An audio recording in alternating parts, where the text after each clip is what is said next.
안녕하세요. 이반입니다. 11 브리핑입니다. 간밤 미국 시장은 기술주 랠리에 힘입어 나스닥이 무려 1.71%나 급등하며 시장의 활력을 불어넣었습니다. 하지만 안심하긴 이릅니다. 시장의 공포를 나타내는 VX 지수는 17.08로 여전히 경계심을 유지하고 있고 원달러 환율은 1461.6경원을 기록하며 원화 약세가 심화되는 양상입니다.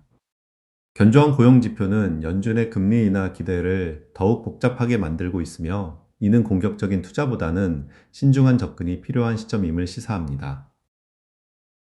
오늘 시장에서 가장 눈에 띄는 종목은 단연 테슬라였습니다. 캘리포니아 주정부와의 대규모 세미트럭 계약 소식에 힘입어 무려 4.02% 급등하며 강한 반등세를 보였습니다.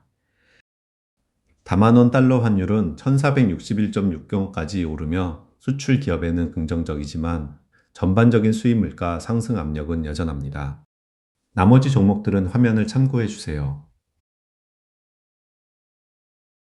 테슬라는 어제 4.02% 상승하며 428.35달러를 기록했습니다.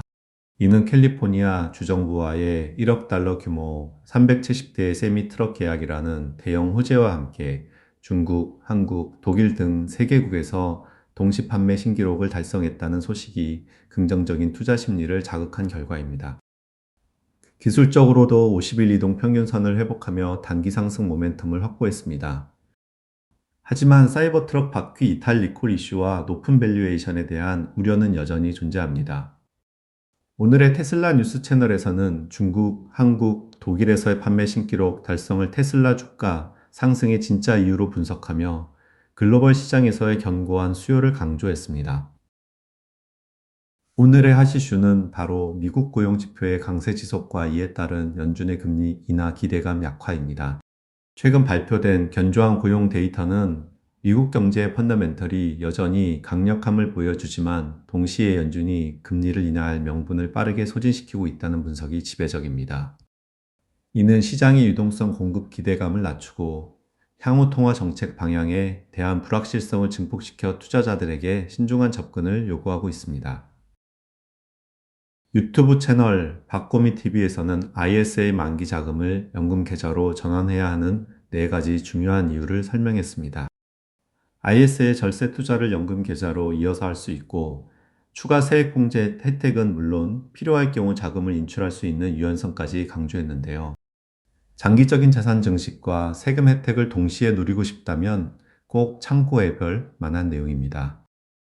나머지 영상들은 화면을 참고해 주세요. 오늘의 배움 하나입니다. 최근 구글 크롬이 4기가비에 달하는 로컬 LLM, 즉 대규모 언어 모델을 사용자 동의 없이 자동으로 설치하고 있다는 소식이 전해져 화제입니다. 이것이 왜 중요할까요? 기존의 AI 서비스는 대부분 클라우드 서버에서 작동했습니다. 즉, 사용자의 요청과 데이터가 구글이나 마이크로소프트 같은 클라우드 제공업체의 서버로 전송되어 처리된 후 다시 사용자에게 돌아오는 방식이었죠. 하지만 로컬 LLM은 AI 모델 자체가 여러분의 컴퓨터에 직접 설치되어 작동합니다. 이는 구글이 AI 기능을 클라우드에 의존하지 않고 사용자의 기기 자체에서 구동하는 엣지 AI 전략을 강화하고 있다는 신호입니다. 이로 인해 데이터 전송에 따른 지연 시간이 줄어들어 AI 응답 속도가 빨라지고 가장 중요한 것은 민감한 개인정보가 외부 서버로 전송될 필요가 없어 개인정보 보호 측면에서 큰 이점을 가질 수 있습니다. 투자자 입장에서는 이러한 온디바이스 AI의 확산이 AI 반도체 수요를 증가시키고 구글의 서비스 모델 변화에도 영향을 미칠 수 있다는 점을 눈여겨봐야 합니다. 동시에 사용자 시스템 자원 점유와 개인정보 보호에 대한 새로운 논의를 촉발할 것입니다. 오늘의 브리핑을 요약하자면 미국 시장의 기술주 강세와 AI 모멘텀은 긍정적이나 견조한 고용 지표로 인한 연준의 금리 인하 지연 가능성과 원화 약세는 여전히 경계해야 할 부분입니다. 공격과 방어의 균형을 유지하며 개별 종목의 펀더멘탈과 매크로 지표를 종합적으로 고려하는 신중한 투자가 필요한 시점입니다. 투자는 언제나 본인의 판단과 책임 하에 이루어져야 한다는 점 잊지 마십시오. 저는 이반이었습니다. 다음 브리핑에서 뵙겠습니다.